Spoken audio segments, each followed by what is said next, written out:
Treatment అనేది basically యాంటీబయాటిక్సే. అవి కూడా స్పెసిఫిక్ యాంటీబయాటిక్స్ టీబీకి సంబంధించి. మనం ఇంతకుముందు చెప్పుకున్నట్టు స్ట్రెప్టోమైసిన్, ఐసోనైజైడ్, ఇథాంబ్యూటాల్, రిఫాంపిసిన్, పైరజైనమైడ్, ఇవి same first line TB medication. So ఈ యాంటీబయాటిక్స్ని అందులో మినిమం 4 మెడిసిన్స్ యూజ్ చేసి ఒకే కాలంలో అంటే 2 నెలల పాటు ఆ 4 మెడిసిన్స్ ఇచ్చిన తర్వాత నెక్స్ట్ కంటిన్యూషన్ ఫేజ్ అని ఉంటుంది. అందులో ఒక 4 నెలల పాటు అందులో 4 తీసి ఒకదాన్ని తగ్గించి మిగిలిన 3 మందులు ఇంకో 4 నెలల పాటు ఇస్తారు. సో అలా కనీసం 6 నెలలు మినిమం ట్రీట్మెంట్ అనేది టీబీకి అవసరం.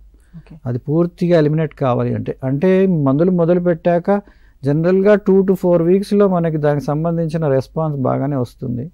కానీ అది సస్టైన్ అవ్వడానికి అంటే ఫర్ ఎగ్జాంపుల్ ఒక నెక్స్ట్ 2 to 4 వీక్స్లో ఒక 80% ఆఫ్ బ్యాక్టీరియా అవి తగ్గాయి అనుకోండి, ఆ మిగిలిన 10-20%ని పూర్తిగా ఎలిమినేట్ చేయడానికి మనకి ఆ లాంగ్ టైం అనేది అవసరం.